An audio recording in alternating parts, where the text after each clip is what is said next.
Gani dan beberapa orang yang datang menjemput Bima, langsung masuk ke dalam mobil tanpa banyak bicara. Keadaan masih dinilai kondusif karena sejauh ini masih belum ada sesuatu yang mencurigakan. "Kita mau kemana?" tanya Gani. "Bos minta saya bawa Bapak ke Batam," jawab Gani, sesuai perintah yang Juan berikan kepadanya. "Batam? Kamu tidak main-main kan? Aku dalam tugas loh ini," tanya Bima terheran-heran. "Kami sudah mengurus semuanya, Pak. Anda tenang saja. Surat sudah sampai ke atasan Anda dan beliau menyetujui kepulangan Anda. Nanti kalau situasi sudah aman untuk Anda, saya sendiri yang akan mengantar Anda ke tempat ini," jawab Gani serius. "Tunggu Gan, dari tadi tamu bahas kondisi terus. Emang ada apa sih?" tanya Bima penasaran. "Orang suruhan mantan lawyer, Non Vita sedang mengejar Anda, Pak. Bahkan mereka sudah sampai sini. Beruntung ini tadi saya duluan yang sampai." Bima menatap terkejut. Tentu saja tak percaya bahwa pria jahat itu masih mengejarnya. Membuat Bima heran. "Apa motif pria itu mengincarku?"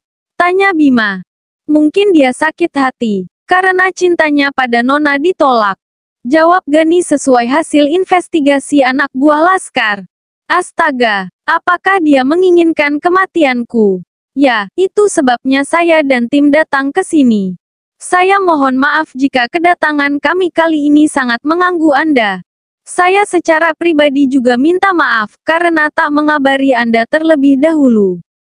Tapi ponsel Anda juga tidak aktif," ucap Gani. "Ah, enggak apa. Di sini memang susah signal. Apalagi aku di pelosok begini. Kamu dan tim pasti kesusahan mencariku." "Sudah enggak apa. Aku hanya tak habis pikir. Sebenarnya apa yang membuat pria itu senekat itu? Rasanya aneh. Sebenarnya dia itu ada hubungan apa dengan keluarga mantan suami istriku? Kamu merasa aneh nggak sih Gan? Kalau cuma urusan asmara atau tamak harta. Bukankah masuk penjara sudah cukup membuatnya jera?" jawab Bima jadi penasaran dengan penyebab pengacara itu melakukan hal senekat ini. "Saya juga sempat berpikir demikian Pak, tapi saya belum sempat mengutarakan ini pada Pak Juan. Rasanya kurang pantas jika saya menyampaikan kecurigaan saya tanpa bukti," ucap Gani. Kamu benar Gan. Tapi sebaiknya kita memang mencari tahu, apa yang sebenarnya pria itu pikirkan. Mengapa dia sangat berani mengambil keputusan seperti ini, ucap Bima. Tak ada perbincangan lagi. Tapi mereka yang berada di dalam mobil itu seperti merasakan sesuatu yang aneh.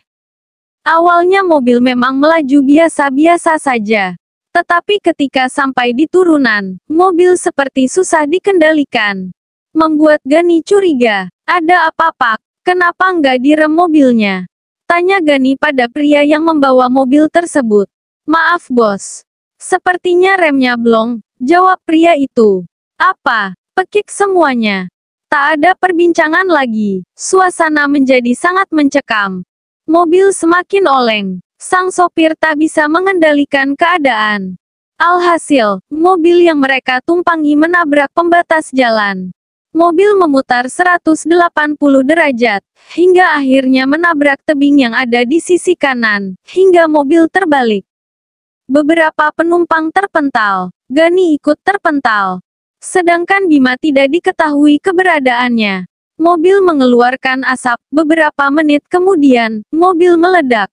Gani pingsan. Di sisi lain, Vita yang saat ini sedang terlelap karena kelelahan tiba-tiba menjerit mengejutkan. Membuat Zizi yang sedari tadi menemani sang sahabat jadi terkejut.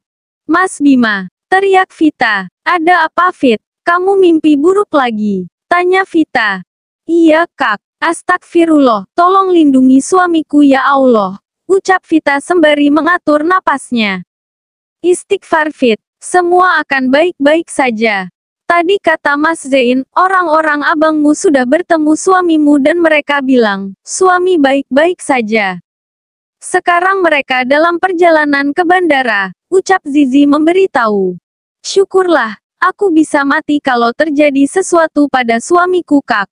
Aku bisa gila," Petik 2. Ucap Vita takut. Apalagi mimpi yang ia alami kecelakaan tampak nyata rasanya. Aku tahu kamu sangat mencintai Bima. Doakan terus dia. Insya Allah nggak akan ada hal buruk yang menimpanya. Karena doamu, oke. Ucap Zizi berusaha membuat hati sang sahabat tenang. Vita nggak akan putus doa Kak. Kami sudah berjanji akan menua bersama. Ucap Vita, mencoba mengungkapkan kekhawatirannya selama berpisah dengan Bima. Kakak tahu, kalian memang pasangan yang unik. Kegedean gengsi, tapi saling mencintai. Percayalah, Bima pasti kembali, ucap Zizi lagi. Oh iya, tadi telepon di ponselmu. Terus aku angkat, karena aku nggak tega ngebangunin kamu. Suhu tubuhmu masih tinggi tadi. Aku takut ngeganggu istirahatmu. Jadi aku putuskan untuk mengangkat panggilan dari kakakmu, ucap Zizi. Oh, nggak apa-apa Kak. Emang Kak Ste bilang apa? Nggak cuma nanya, kami jadi terbang ke Batam hari ini apa enggak? Terus aku jawab enggak, soalnya kamu lagi kurang enak badan. Tapi dia ngerti kok, ucap Zizi. Syukurlah Kak kalau Kak Ste ngerti. Biasanya dia paling gugup kalau adeknya ini kenapa-napa. Padahal cuma pusing biasa, nanti dia bisa tiba-tiba datang. Sebab saking khawatirnya, jawab Vita tersenyum senang. Syukurlah kamu masih ada kakak, masih ada yang peduli. Coba bayangin aku, nggak ada siapa-siapa lagi. Untung suami udah baik, mertua juga baik. Jadi berasa punya keluarga, ucap Zizi. Aku adikmu Kak. Jangan lupakan itu. Canda Vita. Mana mungkin aku lupa padamu. Kamu mantan virus dalam hidupku. Balas Zizi ikutan bercanda. Virus mana ada yang cantik begini Kak? Vita terkekeh. Ada nih. Cerita dong. Kok bisa sih kamu, sama Bima? Itu menikah. Terus gimana rasanya malam pertama sama dia? Zizi jadi kepo. Awalnya dia tuh benci banget sama aku Kak. Kakak tahu kan aku janda. Udah gitu kesan pertama kami kan jelek banget. Image Vita depan dia kan ancur banget. Vita pelakor. Udah gitu laki sahabatnya lagi yang digodain. Ya, Vita sih nggak nyalahin dia kalau dia kesal sama Vita. Jawab Vita jujur. Terus, gimana tuh? Zizi semakin bersemangat mengorek kisah cinta Bima dan Vita. Terus apa gimana? Kita bisa saling jatuh cinta? Tanya Vita. Semuanya. Itu. Yang kamu sama Bima aku undang ke sini. Gimana tuh? Dia aku jadi kepo. Maaf ya, mohon dimaklumi. Sweet aja aku lihat kalian. Seneng pokoknya jadi kepo gini deh. Zizi tersipu malu. Nggak apa-apa Kak. Vita sendiri aja ngerasa surprise dapat Mas Bima. Vita juga pernah mabok, terus ketemu dia dan dibawa pulang ke rumahnya. Ucap Vita antusias. Oh, iya. Kapan? Kok dia nggak ada cerita? Zizi semakin bersemangat. Masak begituan diceritain. Kejadiannya sih udah lama, jauh sebelum kami nikah. Pas kakak masuk rumah sakit kalau nggak salah. Wah, kok bisa? Aku jadi pengen ngecengin dia kalau ketemu. Dasar kadal, bisa-bisaan dia. Benci tapi cinta, gitu aja susah bener ngaku. Pantesan kalau aku curhat soal kamu, dia cuma diem aja. Paling senyum-senyum. Ternyata sudah termehek-mehek duluan tuh, ucap Zizi geram sendiri. Sedangkan Vita hanya tersipu. Keasikan Zizi dan Vita semakin menjadi. Manakala Vita kembali menceritakan cerita cintanya dengan Bima. Sungguh, apakah dia secemburu itu? Zizi nampak antusias. Iya Kak. Bahkan dia langsung nganter Vita ke Jakarta. Dia juga mau nganter Vita ke Belanda. Tapi paspor dia ketinggalan di Semarang. Akhirnya Vita dibolehin berangkat sendiri. Dia itu paling kesel kalau Vita deket sama cowok. Entah itu ada hubungan keluarga atau tidak. Pokoknya nggak bakalan dikasih, ucap Vita lagi. Tak ayal, Zizi pun tertawa. Sebab ia sangat tahu itu bukan Bima banget. Kok ada ya kadal macam begitu? Itu namanya kadal ketemu pawangnya Fit. Langsung klepek-klepek canda Zizi masih tertawa senang. Entah, Lucunya lagi, setiap kali Vita kemana diintilin, mandi ditungguin depan pintu. Kerja ditongkrongin, sampai Zoom meeting, dia ada juga di sebelah Vita. Astaga tuh bapak-bapak kayak nggak ada kerjaan aja. Ucap Vita lagi, benarkah? Sebucin itu dia sama kamu. Astaga, Bima, kayak gitu bilangnya. Nggak mau sama janda. Janda tuh pasti begini, pasti begitu. Rasain dapat janda kan lu. Emang enak, kutuk Zizi kesal. Dia benci janda karena kata dia, janda itu genit. Suka godain laki orang. Pas ketemu Vita lagi godain laki orang kan. Jadi tambah ilfil dia. Balas Vita ikutan tertawa. Iya juga sih, pantesan dia tambah kesal. Nggak nyalahin dia juga sih, aku juga malam sama kamu waktu itu. Dia juga ada bilang, mendingan dia nggak nikah daripada nikah sama janda genit. Bener kak, dia juga bilang begitu sama mamanya loh. Vita dengar sendiri, dia itu anti banget sama janda. Apalagi yang model-model genit gitu. Ini, Vita nutup aurat juga dia yang minta. Katanya biar nggak dilirik cowok lain. Astaga, Pak Dokter satu itu. Ada aja bahan buat dia ngatur Vita. Ucap Vita lagi semakin bersemangat menceritakan keunikan Bima. Sudah, Fit, sakit perutku. Ya Tuhan, Bima. Dia memang unik, dah gitu menyebalkan, jaim tukang nindas. Astaga, lengkap sudah kejelekan suamimu Fit. Yang sabar ya, ucap Zizi masih bertahan dengan kebahagiaan yang menggebu-gebu. Iya kakak benar, dia memang penindas sejati. Mau si sayang tapi tukang siksa. Udah gitu pinter banget ngeles. Pinter modus. Udah gitu minta banyak anak. Dikira Vita apaan, suruh ngelahirin bayi dia banyak-banyak. Vita memanyunkan bibirnya manja. Astaga, menggemaskan sekali kalian. Emang dia mau punya anak berapa? Tanya Zizi. Dia maunya 4 kak. Biar rame. Vita suruh hamil dan melahirkan 4 kali untuknya. Terus dia aja sekarang entah dimana gimana bikinnya jadinya kapan. Entahlah. Serah dia aja kak, jawab Vita sedikit menggerutu. Sabar buk, kan enggak lama ini. Bentar lagi juga datang. Siap-siap stamina aja buk. Kalian kan lagi panas-panasnya. Lagi ganas-ganasnya. Apalagi beberapa hari nggak ketemu. Udahlah, makin hot aja kalian. Canda Zizi kemudian mereka kembali terkekeh. Di lain pihak, Juan Sok mendengar kabar bahwa orang-orang yang ia kirim untuk menjemput Bima, mengalami kecelakaan parah. Mobil mereka terbalik, penumpang berhamburan. 2 di antara mereka meninggal di tempat. Sungguh, ketika mendengar kabar itu, napas Juan seakan berhenti sejenak. Siapapun yang meninggal ia tetap tak rela. Mau bagaimanapun mereka semua yang bekerja padanya memiliki keluarga.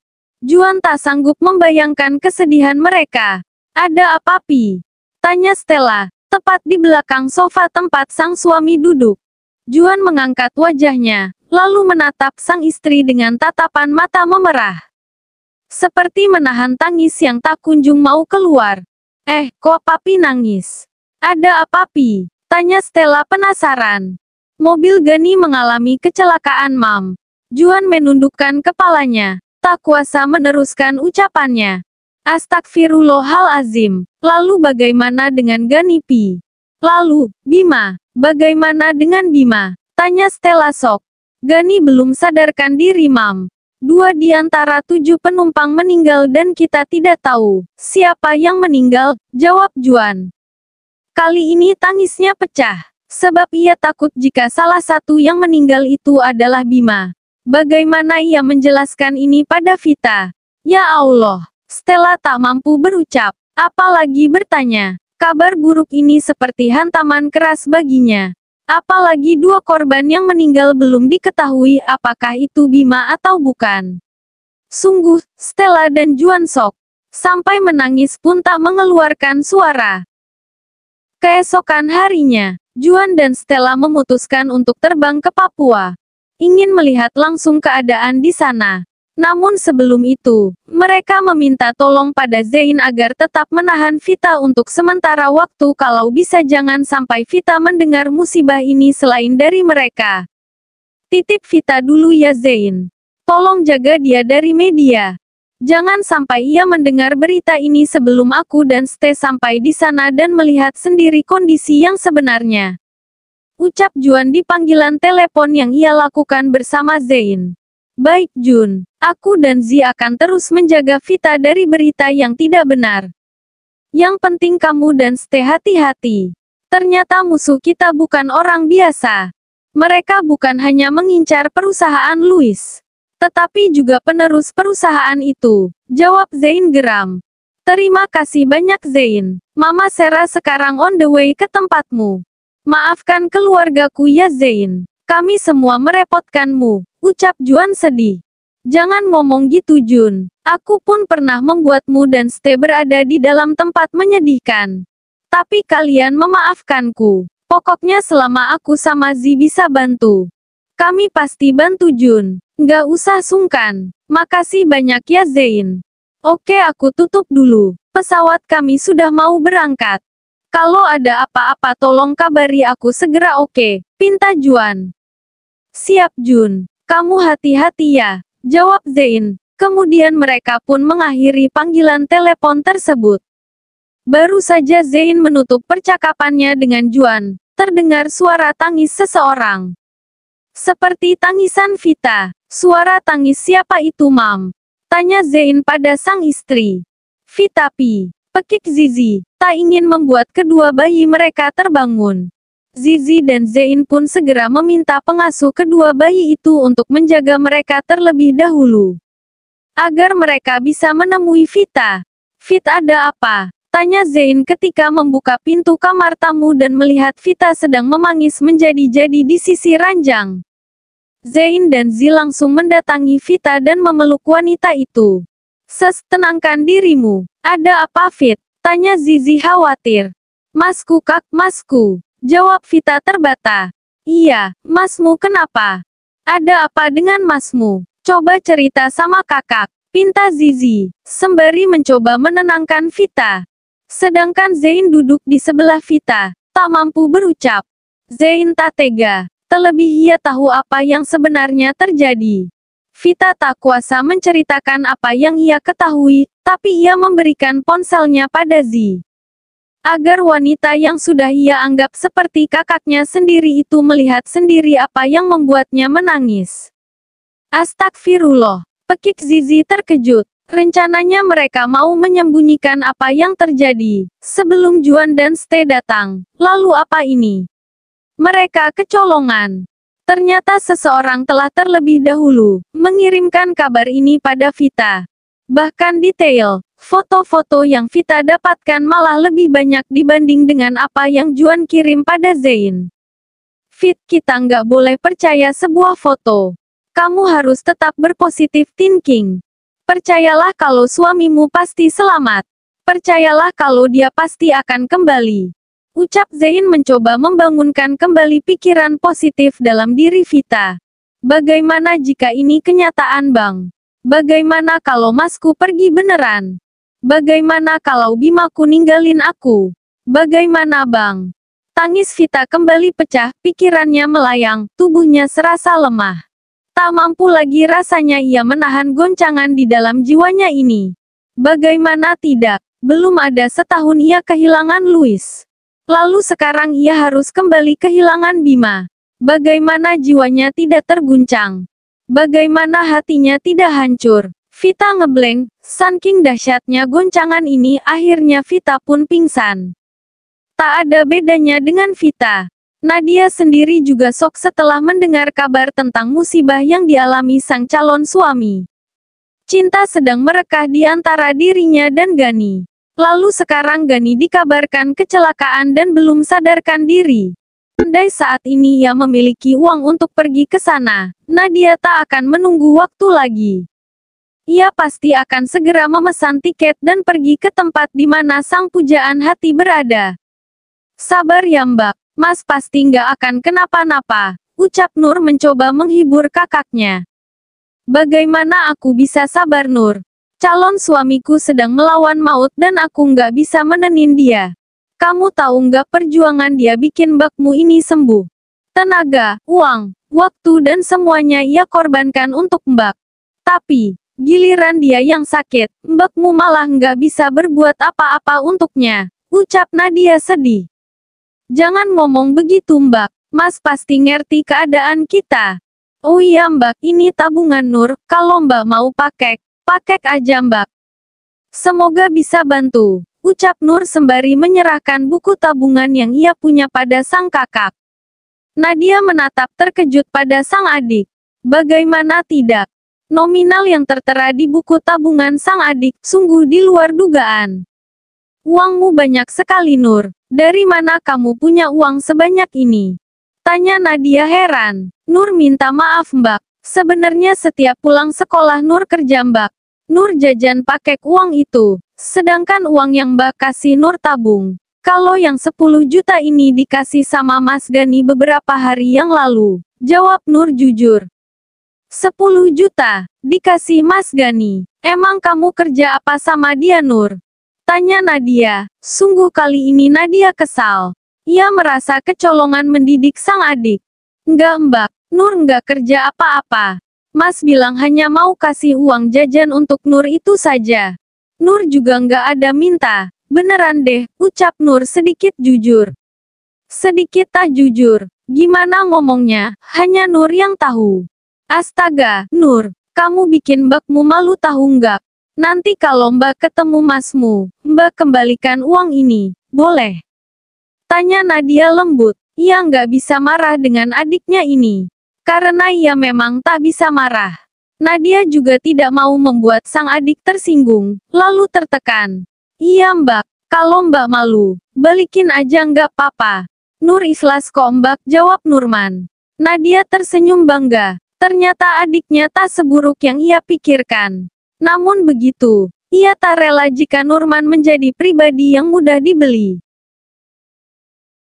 Gani masih belum sadarkan diri ketika Juan dan Stella sampai di sana. Sedangkan seseorang yang diidentifikasi sebagai Bima, wajahnya tidak bisa dikenali lagi. Tetapi, perawakan, baju, dompet sekaligus cincin nikah yang melingkar di jari manis jenazah itu, mengarah pada Bima. Stella menangis histeris ketika melihat jenazah itu. Hatinya hancur berkeping-keping. Tak sanggup membayangkan perasaan sang adik jika seandainya tahu bahwa sang suami telah berpulang. Sabar Mam, kita harus kuat. Vita akan semakin terpuruk kalau sampai kamu begini, ucap Juan mencoba membuat sang istri lebih tegar. Bagaimana ini bisa terjadi Pi?